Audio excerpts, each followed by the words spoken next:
thinking again, and I love this because I love to think, and it makes me better. It makes us better because we're just continuing to learn about everything. I just kind of wanted to go over basically, how to build that ultimate baseball player pitcher. I mean, baseball, pitching, hitting, volleyball, golf. It's all basically field hockey. It's all the same. It's can you rotate into your hip, in a good fashion without compensating? Can you externally rotate at your shoulder without compensating? Can you keep a neutral posture and fight extension as you're trying to get that arm overhead? And I just was like, I might as well see if I can send you this seminar that I've done for many people. I did it. It's progressed a little bit since when I did it at my internship at CSP, but I had to present for Eric and the staff, and it was pretty cool, but it was pretty nerve-wracking. But it was enlightening to explain to them how what they have been trying to teach me kind of really made a lot more sense when the internship was near its end. But basically, all I'm going to talk about here, and I'm going to spin off. So I have my younger brother is a sophomore at Shippensburg, like I explained to you. He went from 81 to right now, he just touched 92. He's one of the top prospects in the summer league that he's playing in. He was not recruited out of high school to go anywhere besides Shippensburg. And it was just because I feel like they were like, okay, this is a big kid that could potentially work out, and if not, whatever. Shippensburg Division II, the Pennsylvania State Athletic Conference, is double 7-inning games per basically day. So they're not big in relievers. So basically the way that they recruit is they want to see you progress to being a junior, senior, and starting. So he really didn't pitch at all his first 2 years, and not many kids did because that's the way that they go about it. They let the juniors and seniors ride out, and they try to build up the freshmen and sophomores. So that's kind of why I feel like they recruited them. I had more in my head, and I'll show you why. So again, this is basically explaining why baseball training is different. It's very, very different. It's got to be very, very specific. Everything has to be done perfectly to a T. Feeling things, correcting movement, correcting really, really poor movement, whether it's in the shoulder blades or the hips, is going to help you out tremendously more than working on power output, because it's like you can't really make something more powerful that doesn't work well already. And if you do, it's going to just break down, if that makes sense. It's going to lead to injuries, which is why I try to stay away from Olympic lifting. There's way more, in my opinion, and what I've learned from Eric and all these guys that do work with these $1 million arms, between Max Scherzer, Corey Kluber, and Syndergaard. You have 3 Hall of Fame pitchers that pretty much Eric helped. What's his name?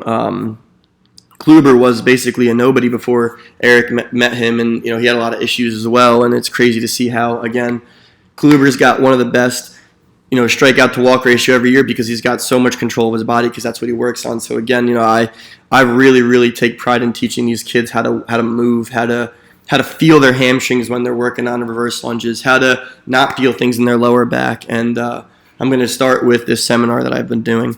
I'm also going to spin off to the rest of the Richmond players that I have recorded. I pretty much have everybody but McGuigan. I don't know why I don't have McGuigan's, but I don't. So objectives, basically understand how to stay healthier during a long, strenuous season. Weighted baseballs, are they bad? Are they good? And I know that we're on the same page with this, and I'm going to show you a research program or a research paper that was done by Mike Reinold, who's one of the biggest baseball physical therapists in the entire world. He owns Champion PT. He was the Red Sox athletic trainer for close to 10 years. He's just, again, if there's Eric's the number one facility in the world to train baseball players, Champion PT is right there with it. They work hand in hand for a lot of stuff. Optimal shoulders, optimal hips, all those recordings Mike Reinold basically did with Eric. A lot of my internship stuff was with Mike Reinold's education as well. Is stretching doing more harm than good? I'll be able to explain to you a little bit more of why the hypermobile athlete doesn't need to stretch and the stiff one needs more length. So far I've seen about 7 or so of the pitchers from the Richmond team. One has been stiff. So to work on mobility for some of them is going to actually lead to more negative effects, and I'll go over that later. So proper training to improve performance for baseball players. Improving mechanics without a baseball or bat, and then why in my opinion, again, this is why I do what I do. You're a college setting, which just wouldn't work for me because I'm so anal about individualizing everything and making each thing specific to each person. But again, this is kind of why it's important for these kids. If we can't do it, we have to at least explain to them and try to teach them about their own bodies and see if they can learn for themselves. We're going to give them the education about it because at the end of the day, they're not going to be with us for the rest of their lives anyway. So instead of throwing a bunch of information at them, we need to be able to teach them so they can retain it. And when they do go to Pro Bowl or they do go out and have an issue later on in life, they know how to correct it. So now this is something that, from a pitcher's perspective, that many coaches have been trying to work on with them. I know that RJ is really, really good and believes in individuality as well, which is why I get along with him. He is such an awesome person. Like I told you, I've worked with many physical therapists, many strength coaches, many athletic trainers in my career. I've had a tremendous amount of injuries, and it's not good. Luckily, I've been able to rehab myself to pretty much do whatever I want. I've blew out my back twice, and I'm deadlifting a decent amount right now. I'm squatting almost 1.5 body weight. I was up to 94, 95 last summer. So I've been able to get myself back if I wanted to play. I do not have any intention on playing. I believe in what I do, and I would be more happy doing this than anything else. So stay closed, get your arm up, stride longer, stay on your back leg longer. Don't fall off and finish to your target. Those are all things that some coaches have said to me and I know have said to other people. Now, what we talked about yesterday was that mechanics, they have to be worked on with weights. They have to be worked on in the gym because that's when they're working on control. Throwing a baseball is a movement that is uncontrolled. You're literally just trying to throw it as hard as you can, and you don't really care how it gets there. Your goal is to get a strike or get the guy out. The body doesn't think about moving optimally. It thinks about moving the fastest way possible. So, that's something where it's, these things that they physically can't do, or because they have physical restrictions, whether it's neurological, bony, there could be other variables.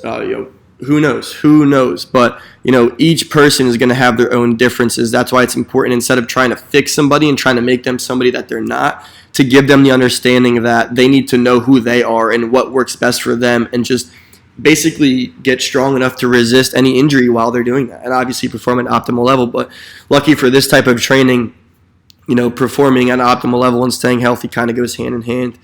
So then this is Dr. Josh Heenan. He's a physical therapist that is, again, he runs one of the top baseball performance centers, works with pitchers a lot. It's called Adapt Performance. It's also physical therapy. He is out of, I believe, Massachusetts. He came up with this thing called the 90-mile-an-hour formula. Basically, if you can replicate X amount of numbers, there's a really good shot that you're going to be able to throw 90 miles an hour based off of research that he's done, athletes that he's worked with, and all that good stuff. And I agree with some of it. I agree with, I would say most of it. Some of it, I think. But again, it's just generalizing. You're trying to put together a picture of generalization, and that's, for my mind, very, very difficult to understand. So I would say that take the individuality out of it, and it's probably pretty good. So if you're struggling with control, it most likely is lack of neck, shoulder, and hip mobility, lack of strength, and then a mechanical breakdown in that order. And I thought that was a genius thing because, and I'll show you why when I go over all of these guys' videos, why basically what they should be working on in the gym is fixing the neck mobility, the shoulder mobility, and the hip mobility, working on good movement so they don't get hurt and they can reach their maximal performance. Sorry, 1 second. My computer's dying. I need a charger. No.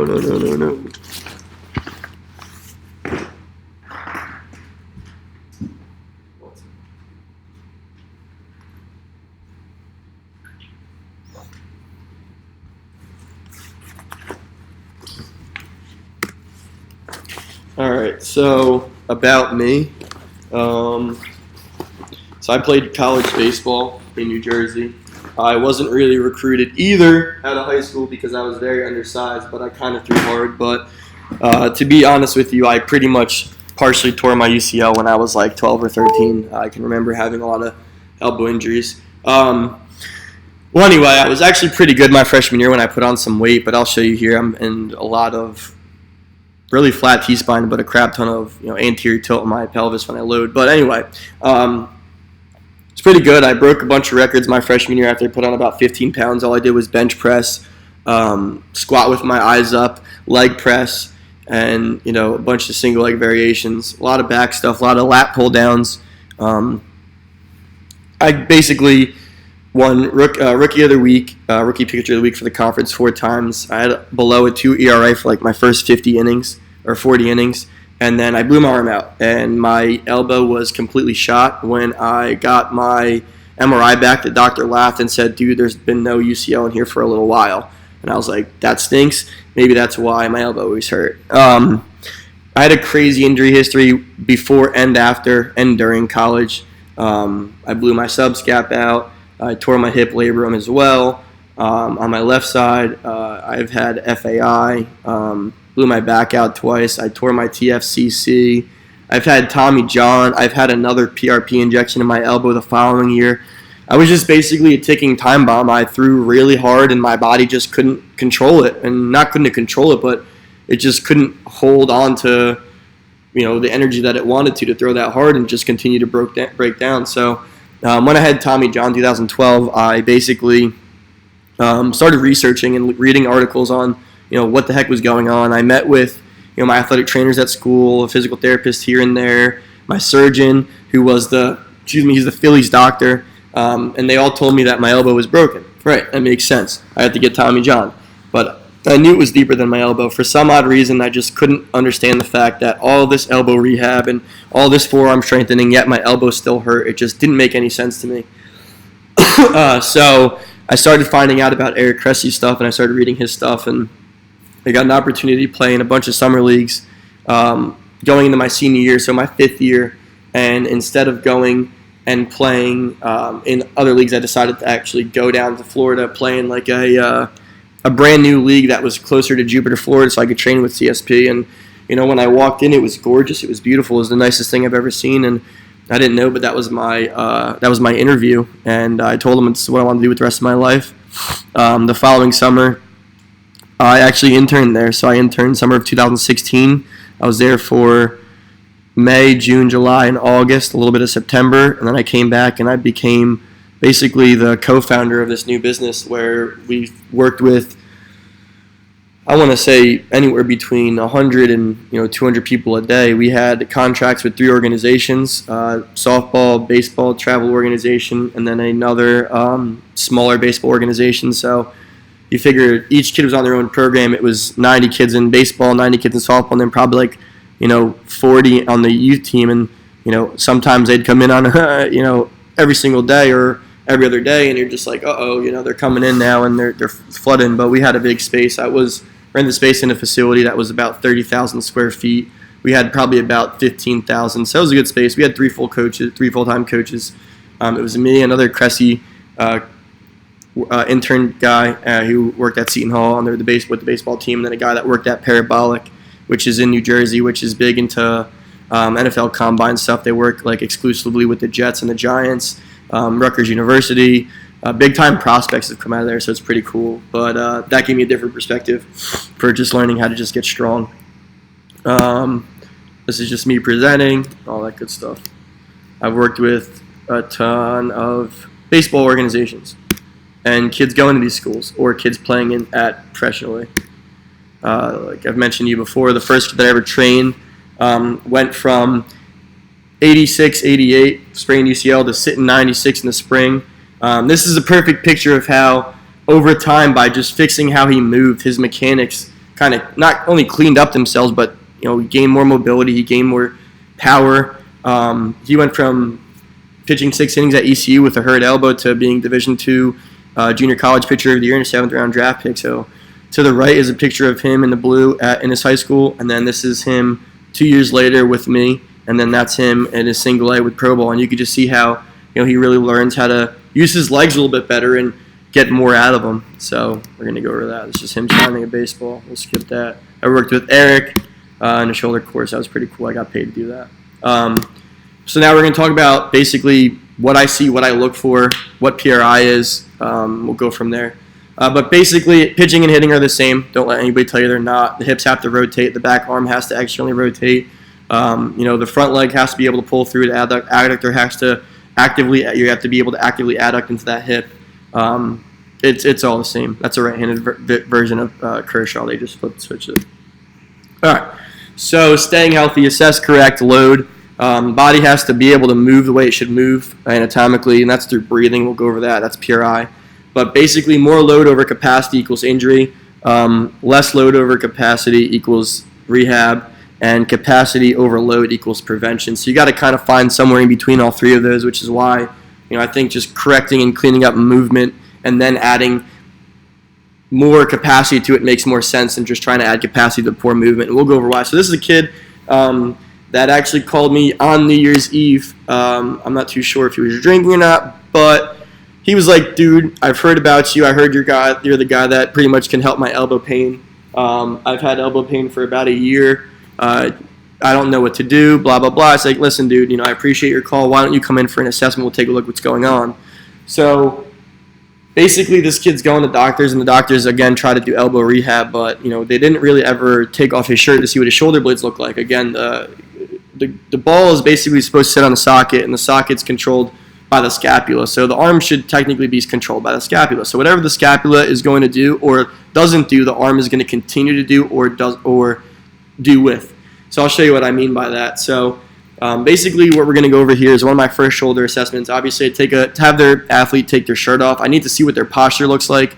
Posture is going to dictate a lot. It's going to give me an idea for what's going to go on, even though some things may be completely different from what I see during the actual assessment. So posture means something, but it doesn't mean the whole thing. It kind of, again, gives me an idea.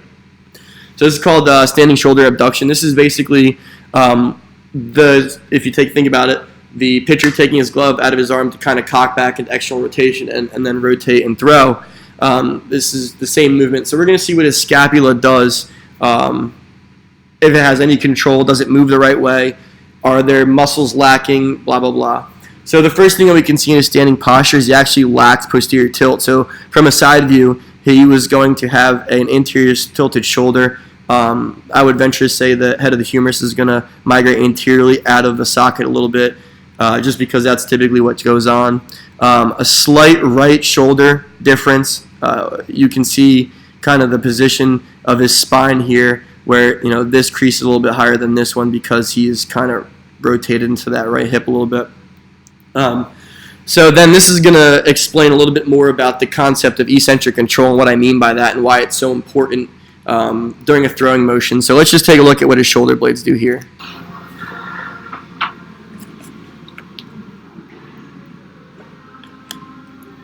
Okay, so we're going to go over that again, but now I'm going to kind of communicate with what I see. So the first thing that we can see from the beginning to the end, so from the first movement to the next, his understanding for shoulder abduction actually starts with him as close to his body as he can, and you see how that really brings out a crap ton of scapular instability. He has really, really poor starting position. If you actually take a look at it, it looks like his scapula has dropped like closer to his hips, and like I said, just interiorly tilted. That pec is taken over, that lat's taken over.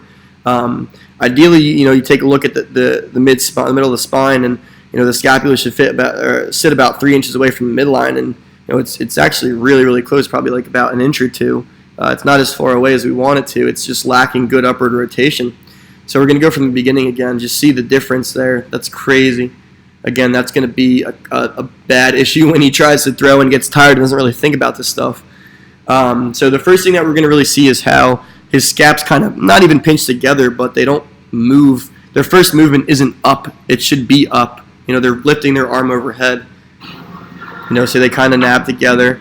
He doesn't really get, he doesn't really get good, complete upward rotation. We're looking for about 60 degrees, 55 degrees. We could say he gets maybe about 45.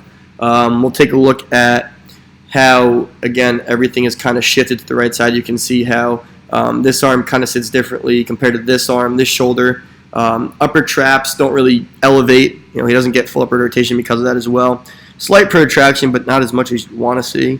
Then you can see how much the ball of the humerus sits out of the socket. There's a crap ton of space there.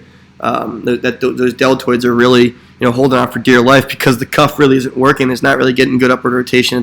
Those lats are taking over. You can see how his lumbar spine is in a crap ton of extension. So basically those lats are eccentrically loaded and they're holding on for dear life so the poor kid doesn't blow out his back.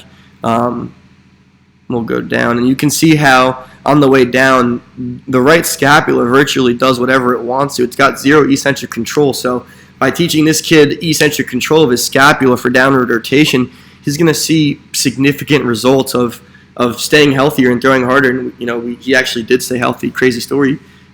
He pitched an entire season for the first time in a long time, and he loved it. And unfortunately, he wasn't able to play after his junior college career, but this kid is now healthy for the first time in his life, so it's pretty cool to see that. But just take a look at, I know the left shoulder does it as well, but it's just from the perspective of him throwing, just take a look at how poor his control of downward rotation is. Like, it kind of just jabs back in there. That's probably the reason his elbow hurts. So joint mobility versus stability, what does that mean? Mobility is the degree to which an articulation where bone meets is allowed to move before restricted by surrounding tissues. Stability is the ability to maintain that joint movement.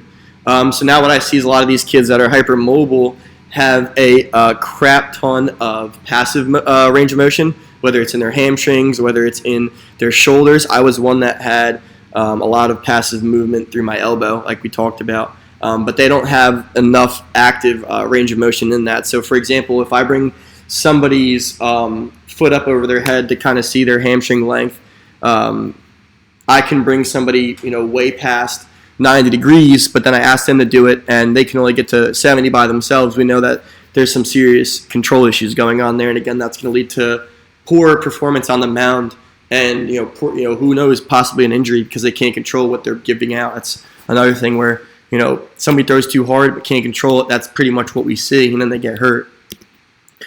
So now we're talking about ideal static posture. So again, I know that static posture, ideal is not real because ideal would mean that everybody would be the same, and we know that everybody's not the same. So I just kind of understanding that this is just will help you understand PRI a little bit better. But basically, everything should just be in a straight line. There should be a slight extended neck, thoracic curvature, lumbar slightly extended, and then your sacrum should be slightly flexed. But what I tend to see, and you'll see in these videos with all these guys, is they're in a crap ton of anterior pelvic tilt or lumbar extension or both, and that's resulting in weird movement up and down the system. That's kind of where Wise's biggest issue was, and I'll show you his videos too. I am going to get newer videos of him when he comes back in this week. But anyway, like I said before, if the pelvis tilts forward, the hip's going to internally rotate, the bottom of the leg's going to internally rotate, and the foot is going to overpronate.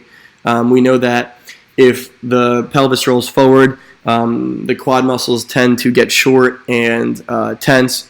We also know that the hamstrings on the opposing side tend to get long and eccentrically loaded. So that's kind of the first understanding for what PRI is. The very outside layer of PRI is called PEC. That's basically posterior exterior chain. That's when all the muscles in the posterior chain are basically eccentrically loaded, holding on for dear life. So like I mentioned about the kid in the beginning, their backs don't blow out. They tend to extend through their back more than rotate through their hips. And again, teach them how to rotate through their hips, and they're going to be able to produce more force and stay healthier for a longer time. So Postural Restoration Institute, what is it? Why is it? What does it do? All this good stuff. So basically, it's the understanding that everybody's body internally is the same. I wanted to show you more of anatomical picture of what I mean by that. So we're going to view image, larger image. So basically, you have your diaphragm. We're talking about diaphragmatic breathing now and how that poor diaphragmatic breathing results in just poor body control. It's actually pretty weird. But anyway, so your right diaphragm is significantly bigger than the left.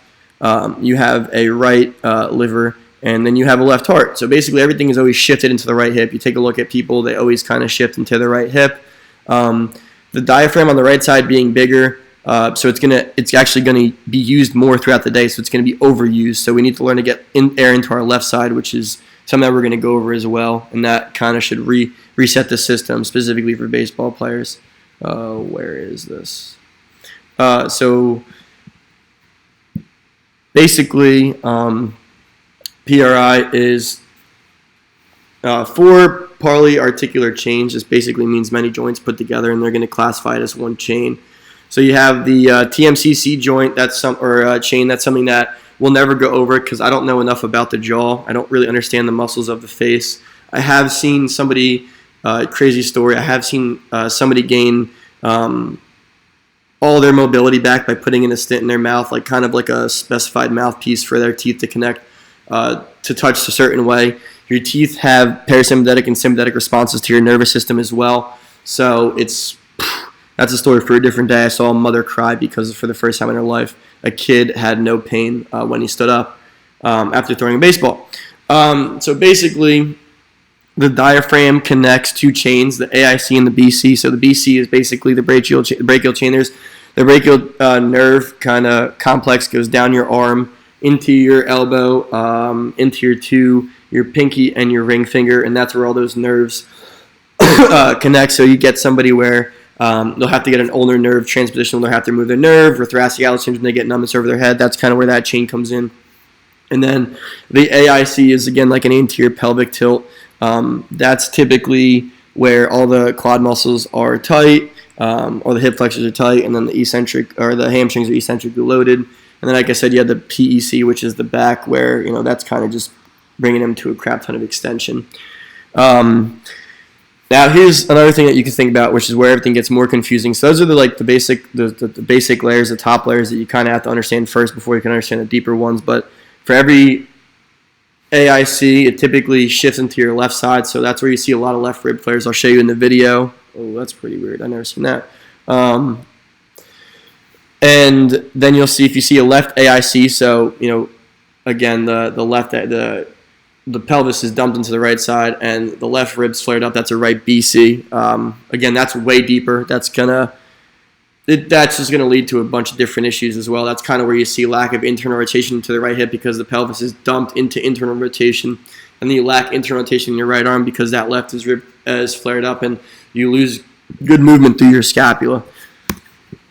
So I've mentioned that already. Basically, like I've mentioned before, airflow, ribs, and the spine, they're all connected. So now the zone of apposition, so from T8 to L1, a zone of healthy diaphragmatic movement in the thorax should have capacity to move through. So basically what we're looking at is those who are in a gross amount of extension and are in the rib flare, which you're going to see a lot in, is that they're going to lose mobility. Everything is going to happen up and down the chain. It's going to be just very, very difficult for them to get out. Get out what they want to get out. You'll see a loss of ability to move in and out of the zone of apposition. The ribs lose the ability to reciprocally move and rotate. Your spine loses the ability to flex and rotate. So again, if you lose the ability to flex and rotate, you're basically losing the ability to throw. Throwing is about flexing and rotating. It's releasing the ball out front and rotating through your hips and your spine. Or not your spine, your T-spine, or counter-rotating, better yet. So when these kids are in this crazy position because their lats are, basically firing on for dear life, their upper traps are firing for dear life, holding on to that scapula, it leads them to, basically injuries and poor throwing mechanics and, just not good things. So now we're going to take a look at static posture. So these are two kids I worked with in New Jersey. The kid to the left with the chains on, he had Tommy John, and you can kind of see why. And then the kid to the right, I've been working with him for like 2 years, both in person and online, and you can kind of see how his right shoulder is a little bit lower. His left rib is a little bit more predominant. He had an elbow issue as well. He pitched. He's about 5'9", and after training him, I've been able to help him get up to 93. So, his body's just not meant to throw that hard, and that's completely fine. But, hey, at the end of the day, money is money and ball is ball. So the kid wants to play, and we're going to help him stay healthy and do what he can. This is me. This is the concept of a right BC and a left AIC. Basically, what you see is the right rib lowers, it kind of falls. The right scapula falls. Everything is kind of shifted to the right, a scoliosis type presentation, and then the left rib flares, as you can see on the right, and that just leads to a bunch of different mobility restrictions. But But better yet, you can call them stability restrictions disguised as mobility restrictions. So basically what that means is I just wasn't strong enough to hold my shoulder blade in place where I needed it to. And because of that, my arm slot dropped. I had crazy anteriorly tilted right shoulder, and you can kind of see in this bottom picture how the right shoulder is a little bit more protracted and lacks a good, or not protracted, anteriorly tilted and lacks good posterior tilt. And that's when you lack posterior tilt and trying to get your arm overhead, that's going to lead to some serious issues. You're going to be impinging somewhere, probably around the AC joint. This is a kid that I worked with. He actually, oh man, crazy story. Played at UNC, was a highly touted draft prospect out of high school in New Jersey. Basically, I don't really know if he's going to be able to play after this year. He's just, like I said, taking time bombs. So he was 19 when I met him. This is his picture. He was drafted out of high school, went to JUCO, or went to UNC out of high school. Sat out because I believe he had lower back surgery in 2017, or I'm sorry, elbow and shoulder issues. And this was I saw Robbie summer of 2017. So it was right after his freshman year. He sat out the entire year for elbow and shoulder issues. And he came to me, he's like, yo, dude, like, this is what's going on. I said to him, I'm going to take a look at him, like, dude, like, look how far you are into your right side there. You can see how everything on his right side is kind of, bent towards each other. That's not good. He's rotated into that right hip. His right shoulder is lower. His, I can tell you why his arm's hurting, because he's basically just really, really, really weak and in poor positions, and it's not good. And, it's the kid threw hard. He's a big kid. He's like 6'3", 220 pounds, threw, I'd say 94, 95 occasionally, but as an 18-year-old kid, if you can't control that, that's going to lead to a serious amount of issues. So this is a kid that all he wanted to do was throw. He had a contract to the Cape, even though he didn't play Cape Cod League his freshman year. So I had him for about 3 weeks before he was going to Cape Cod League, and it was basically fighting a losing battle. That's how long that takes to kind of not fix, but at least give him the capacity to feel the other side. It's very, very difficult, especially while you're throwing. This is a result of throwing and not moving correctly. So by him throwing, he's falling deeper into this pattern, and when I'm trying to correct it through lifting, it's like kind of fighting against it. So he never really got anywhere. He called me and he's like, yo, dude, I blew my back out and you had to get lower back surgery. So this kid had a crap ton of elbow issues and had major lower back surgery before the age of 20, which is, again, to think about, insane. It's not healthy. So then this is the kid that I showed you in the beginning that had elbow issues. He was one of my teammates. He came to me. He was a freshman when I was a senior, but we're just going to go over static posture. Basically, you can see why his elbow hurt. His lats are massive in this left picture. His right lat is way more massive than his left. Right shoulder's lower. You can even see slightly that his left ear is a little bit higher, which is funny. And his right, the right part of the bottom of his hairline is lower, and he's just so far into his right side, he don't even know how to get out of it. So it's just, again, it's not good to be in these positions. So now you take a look at the side view. This is what he was. He was in Florida playing in a summer league, and he called me. He's like, dude, my elbow's starting to really hurt. It's like, dude, send me pictures of what your body looks like. We'll see what's going on. This kid's in a bunch of sway back. He's very, very, very extended. This kid's in what's called a state of exhaustion. Basically, they get stuck in this sympathetic nervous system. They don't really know how to shut off these muscles. So, or calm down other muscles. So you can see from this static posture, his arms are so far behind his body that you can't even really see his lower back and how much extension it's in. Big glutes. Arms are so far in front of him, you can see how his hand twists in, like his lats are completely taken over. The internally rotated is humerus. Head's not bad position, but you could just see how poor positioning his spine is. It's not healthy for him. That's why he got hurt. It's why he had to come back and not play. So again, this is from throwing. So luckily he's fine now. Again, he's a short kid. He's not very, very big. So for him to throw this hard is not normal. And he's still very young, so he's developing. So this is just stuff that's going to take time over time of just continuously learning how to move and correct and assess. So now the lat is the best and the worst friend of throwers. Why? Because it's very, very powerful. It's supposed to keep your spine stable. It's a spinal stabilizer. It also internally rotates your humerus, so it actually slows your arm down when you release the ball. But now you take a look at this zone of opposition that we were talking about, and that lat is going to kind of take over everything. And when it's overactive or underactive or just not strong enough to just do what it wants to do, it's way worse than we can ever imagine. And again, that's why these kids get a crazy amount of injuries and they can't do what they need to do. Think about where the lat connects to. Sometimes it connects to the bottom of the top of the pelvis. Most of the time it connects to the fascia in the lower back. Sometimes in the scapula, it just literally compresses everything, pulls you into a crazy amount of lumbar extension. So PRI exercise that we use, and I'm going to go over more of these and just hear me out here. Talk about Christian. So now this is, you can see a guy that's so far stuck in his right side, but this is the pitching coordinator for CSP, and he's a genius. It's unbelievable how well he can relate anatomy to pitching, and it just makes so much sense. We're going to watch what he's got to say and try to talk about that. Hey guys, Christian Wonders from Cressy Sports Performance. So sometimes you'll see a pitcher present with this posture where the ribs are in external rotation, so they're in a state of inhalation. The arms will be stuck behind the body because lats are always on. The thoracic spine will be flat, so kind of stuck in extension, and the shoulder blades will be in downward rotation and depression. And what happens from a pitching standpoint, when they get to front foot strike, they're going to want to go into aggressive lumbar extension, and from there they get really rotational, so their breaking balls will be either hanging curveballs, backup sliders, and because they're stuck in this posture, they'll end up cutting fastballs, and they won't be able to get through their changeup.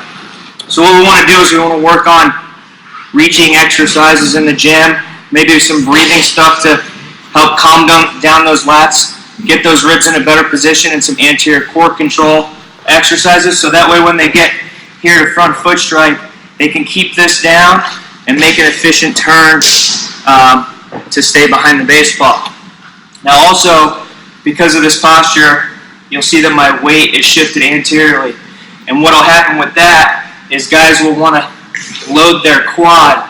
Their knee will buckle forward instead of loading their hip. Because they're loading their quad, their direction will end up pulling them kind of across their body.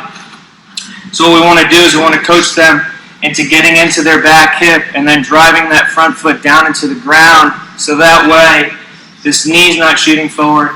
And if I like to say, if you're not creating enough force from your back hip, you're going to create it elsewhere. So those guys that get really quad dominant are really going to want to pull into lumbar extension to try to create more arm speed.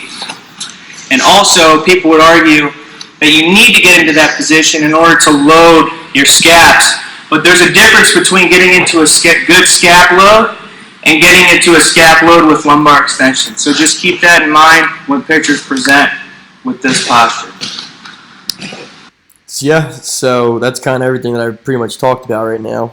He just made it way better and way faster in about 2 minutes. But again, this is kind of why he's where he's at right now and the people that he's worked with. So I wanted to show you something that was in Eric's shoulder course that I thought was really interesting. But basically, when we're in these sway back positions or lumbar lordosis or neutral spine, take a look at the glute max, lower fiber and upper fibers, and how much they fire when we're in neutral position compared to when we're in sway back or lordosis, lumbar lordosis. So it's you're better off making the body move better than loading it with a bunch of different training mechanisms that's not going to ultimately affect something that they're really trying to do, which is throw. So upward rotation of the scapula.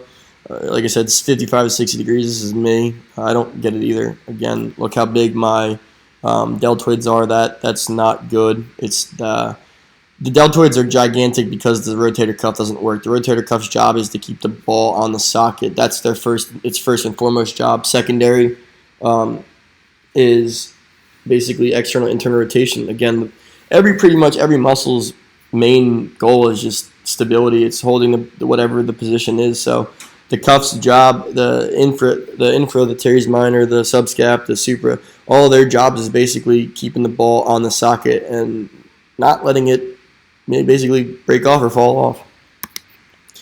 So this is a kid, lat dominant kid, that you could just see that had trouble getting his arms overhead, couldn't really release the ball out front, and we can see why. Lacked a crap ton of upward rotation. So this is what it looks like when coaches give you the cues to pinch your scaps together, it leads to a crap ton of issues. So this is a picture on the left that we're going to go over first. Kid committed to St. John's a junior, elbow issues, inconsistent. The middle is a kid that had Tommy John.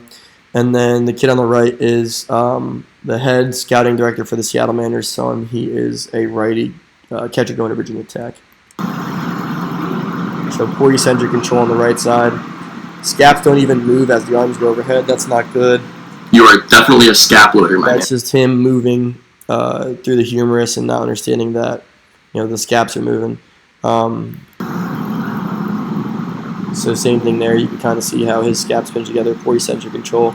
And then you can even see at the top how his scaps completely stop moving, but his humerus keeps moving the window forward, right here. so that's do the not same really thing. that good. He's in the crap ton of lumbar extension. He finishes, and his arms aren't even overhead because his lats are too tight. You can see how his ribs flare up a little bit as well. Have a good night. Kid Hunter. Good to see you.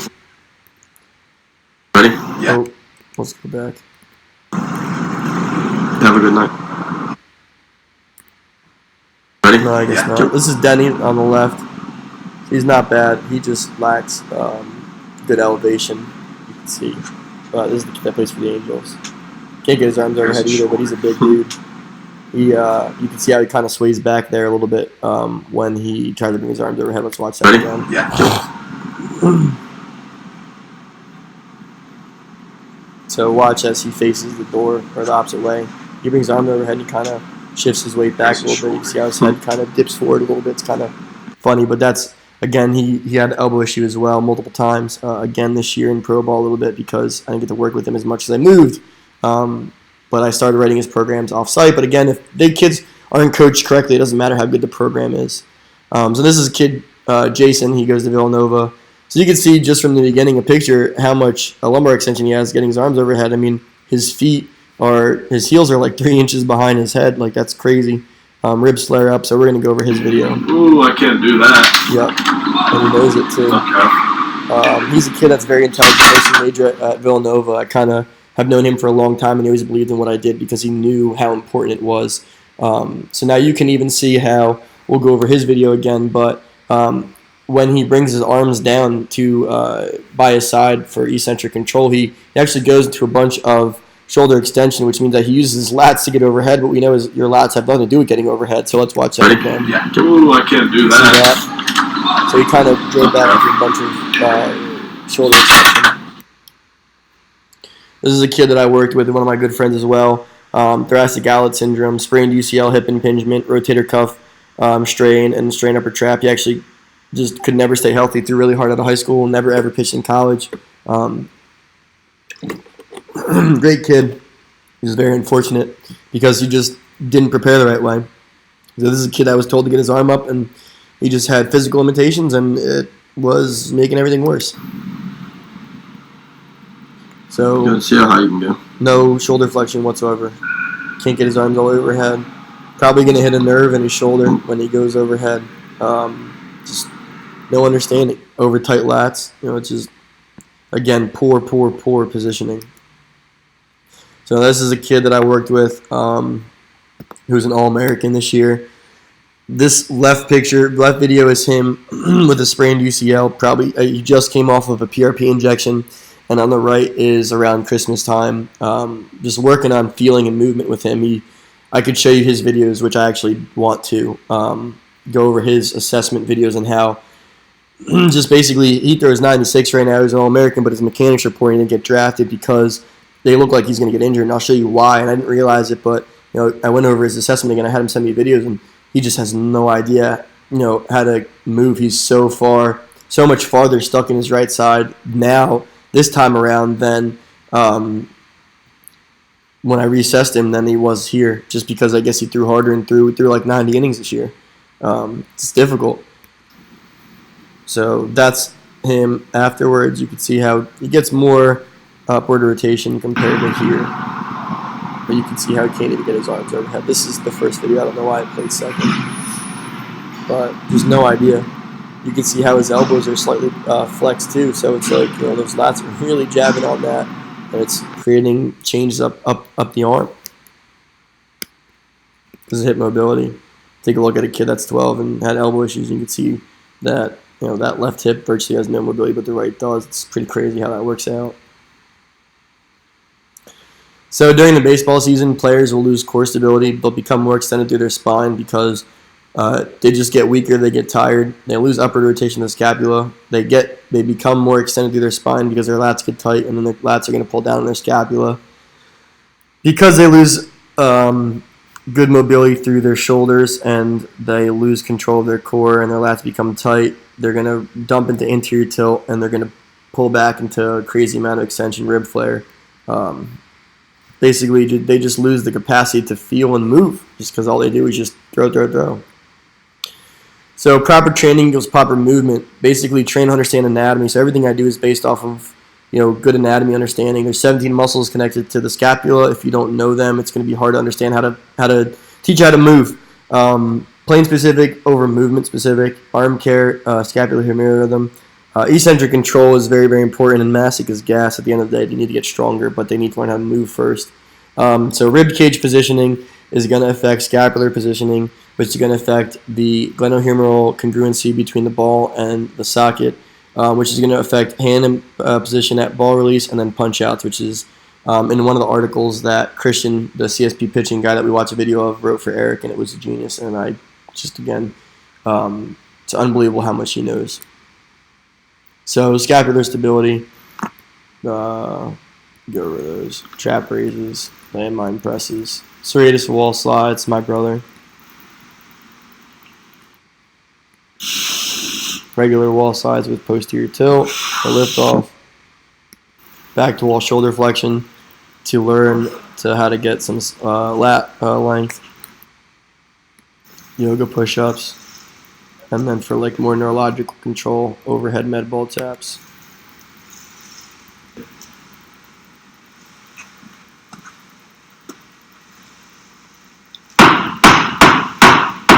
You can even see how I shift to my right side when I pick my leg up, and my left I don't. It's crazy. Plane specific, the sagittal plane, again, work on transverse and frontal, work on loading in your hips. There's certain exercises that would be perfect to teach kids loading their hip. Bowler squats, glute mobs, rotational scoop tosses. There's just RDLs, rotational RDLs, it's good stuff. Frontal plane, lateral lunges, hiding with stick, medial hop hiding. There's so many good ones to work on. At the end of the day, they're going to do it whether you want them to or not by throwing, so we got to start teaching them almost immediately. Otherwise, we're just basically falling behind. What's up, guys? Scoop toss, arm carry 90-90s. I can show you these as well. This is one of the stability ones that I do. It's end position, basically release point. He's working on just keeping that ball in the socket while I'm trying to push him really around. So this is something that I thought about. Again, all of these workouts should be working on holding positions compared to holding weights. Obviously, you want weight with it, but why wouldn't you want to mimic the strong positions you practice in your game, or in the gym in your delivery? So split stance, one leg, all that good stuff should be practiced over everything else because that's what they do, and that's why it's like, there's a direct translation to that, and that's why that's important to be trained. So weighted baseballs, are they good or are they bad? I want to go over the results because I don't really want to go over all this again. But basically what it came down to,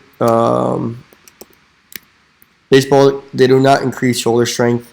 They inhibit strength gains because all they're doing is throwing and not getting good rest and recovery.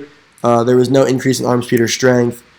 24% of pitchers were injured in the group. That's my elbow after Tommy John. I threw weighted baseballs for a little bit my freshman year, and not by choice, but by force because my pitching coach wanted me to. No injuries were noted in the same group in the control group. Weighted baseball alternative, structured individualized weightlifting program, arm care and nutrition recovery, assess, correct, and build capacity and then consistency. Stretching doing more harm than good. This is a very, very hypermobile athlete who does not need to stretch anymore. That's where a lot of these guys are. They're very hypermobile. They need more stability and be able to hold positions and feel things in eccentric control than anything else because they have a crap ton of mobility and they could fall into these positions just because you can squat with a bunch of weight doesn't mean that you can squat and feel your hamstrings pull you down or feel your quads extend your knee. It's feeling is going to help more than loading weight with these guys because they can do it. They just don't know how to do it.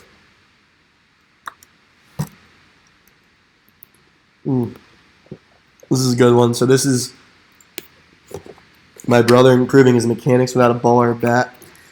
Show you pictures. So this is my brother. He's 6'2", 170 pounds as a freshman. Right now he's about 6'3", 185 as a rising junior. He was 78 to 81 when I saw him his freshman year, and 10 days later he came to get assessed. He left 186 pounds after 3 months, and we're going to go over kind of what I did with him, how it worked, and how he gained velocity and actually became throwing 92 right now and one of the top prospects in his summer league. So he was in a crap ton of sway back posture. So basically his alignment was off. He lived in a bunch of hyperextension, which, again, if you live in hyperextension and you can't control it, it's going to just be very, very weak, and you're not going to be able to throw hard or stay healthy or all that good stuff. So this is him. We're going to go over his shoulder assessment. I'm going to show you a retest. This is the beginning, and I have a post test too, just to kind of show you. Like, I know that if I teach these kids how to do things the right way, they're going to have phenomenal results with it. I don't have to really worry about that because that's the best part about what I do is I don't have to answer to anybody but myself or the parents. But at the same time, when these kids throw harder and stay healthier, that's kind of what speaks for the results speak for themselves. So we're going to go over shoulder flexion, and we're going to go over horizontal abduction. This is just his posture. So you can see on the right side, his very, very low clavicle levels. Your clavicle connects to your scapula. So if you have a low clavicle, you're going to have a low scapula. He has a really, really bright, big lat, very, very big upper traps. When those lats are tight, those upper traps get very eccentrically loaded. They look big from the back, but from the front, they look really small. So they're not actually strong. They're just holding on for dear life. He probably got some levator scapula stuff going on in there as well. You can see from the back side, his right bottom of his hairline is lower too. He shifted into his right hip a lot. You can see how his right side's crunched on this left picture. So hands are facing his knees or his legs, so his arms are internally rotated as well because those lats are just overpowering him. I don't know what that is. All right, so this is his shoulder assessment. So from the side, you can see how much of a sway back position he's in. He's in a crap ton of hyperextension throughout his body, throughout his knees as well. His hips are kind of pushed forward. So let's just take a look at what's going on here. Go. Right, so absolutely no control, no idea what the hell's going on, but he's supposed to lift his arms overhead to throw a baseball.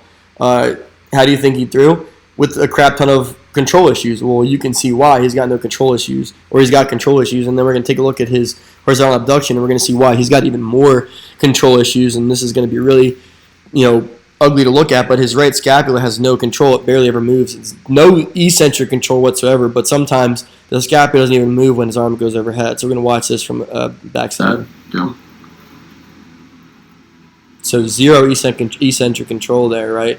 Arms get overhead, scapula starts moving. That last one, his arm didn't even move. Now look at the ending position he starts in. So he starts in a bunch of retraction. So realistically, the last thing he needs to do is retract more. So rowing for him is not going to make him better. It's going to make him more extended through everywhere else. He needs to push more. He needs to reach more. He needs to, get more upward rotation instead of more, retraction. He's more protraction is what he needs.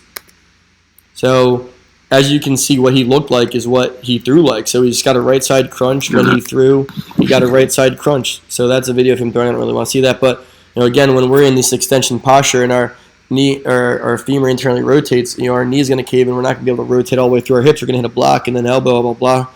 It's just there's so many things going wrong with his body right now. Like no wonder he couldn't throw harder than 82 and has had shoulder and elbow issues.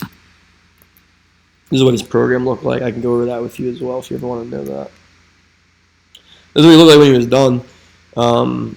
Just looked better, looked stronger, moved better. Arm got up faster, threw harder. And this is kind of his shoulder reassessment in December when he came and lived with me for winter break. But let's just take a look at his shoulder flexion. Yeah. It's significantly better. You can see more eccentric control. We worked on that. So he has a better time learning to slow his arm down. He does start in a bunch of retraction still, so we're working on pushing. So I got a lot of PRI with him, which is kind of helping out. He's just an overall weak kid. He's never really lifted in his life. So lifting for the first time in his life and doing it the correct way, learning how to move actually helped him gain close to 11 miles an hour. He's up to 92, as I said. We're going to look at shoulder horizontal abduction. Gets Yeah. way more upward rotation and protraction. You can see how his scapula rounds the rib cage, but he still has trouble eccentrically controlling. So no matter what type of month it is or what type of phase it is, for him to be able to stay healthy and slow his arm down and have more control of the ball where it goes, is he needs more eccentric control. Otherwise, that scapula is not going to move the way he wants him to. And then this is kind of over the month of the summer. He threw once a week, which is really, really bad, but really, really whatever. I just wanted to show him kind of to believe in the process while, like you said, giving them what they want to, even if it's not beneficial, just to shut him up. So he wanted to play. I didn't want him to. I knew that if he would have lifted more, he would have got more out of it compared to throwing. But it's whatever. He did okay. He just worked on feel, and he threw harder. He was up to 88 at the end of the summer, and then up to 91 in the fall. But you can just see how over a course of 6 weeks, so the top picture is first week, the bottom picture is week 6, how his mechanics drastically changes because he got more mobility in his hips. The first release point, he couldn't release out front, and he's learning to get over his front side more, just because he basically learned how to get more mobility in his lower half and in his shoulders and his rib cage, and just flexing more. And you can see how when he got to a release point, how when he lands, how over time his lower half gets stronger. You see his knee cave a little bit here, but you can see on the right how he just is in a way better position because he had the capacity to. We know how to throw. Again, we just ruin it when we throw. The body knows what it wants to do. It's just we need to be strong enough to do what it's asking us to do. And then release point again, it's able to get over his front side more, flex forward more. You can see week 1 and then week 4 he releases the ball out front of him, week 6 at the end because he just had the capacity, he had more mobility, he had more stability to give him more mobility. He was just stronger.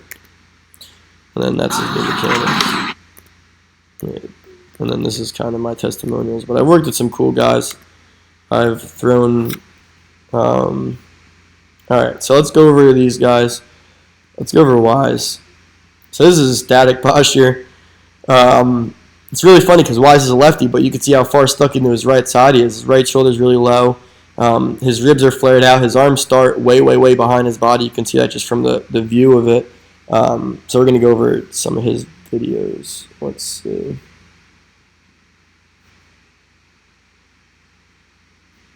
No.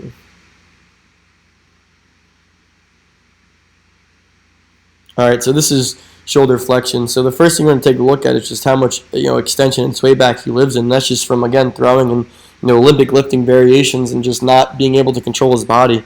Knees are hyperextended. Stomach is almost like filled with air. It looks like he's bloated, and we'll see how it's actually really awkward. But when he lifts his arms overhead, his stomach kind of caves in because it doesn't have any stability. Like this air and this extra bloating is helping create stability for this lower spine so it doesn't break. But check this out. So he can't get his arms overhead at all. See what I'm saying there? Yeah. And his ribs flare up like crazy. Take a look at this. Like, that's disgusting. He gets no protraction. He gets no serratus activation. He gets no good upward rotation. We'll see from the back. He's in a crap ton of lumbar extension. And he's asked to release the ball out front. But he can't get his arms overhead either, so he's going to compensate. It's just not... This is why his elbow hurt. But it's weird because there showed no traces of anything on his MRI. Well, this is just poor positioning that's leading to an injury that's may or may not be there, just weird feeling. And then this should be, nope, I have to open it the other way. All right. This should be his horizontal abduction. Oh, no, that's Colin. Maybe this is him.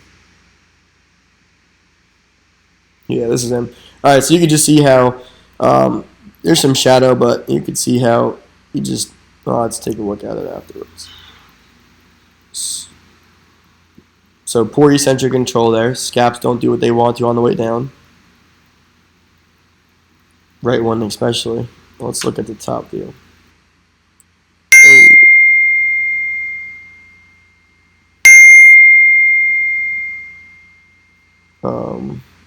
Let's see. Just 2 is good. So same thing.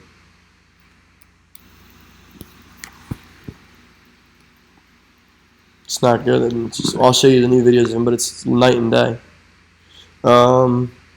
Let's go over Tim.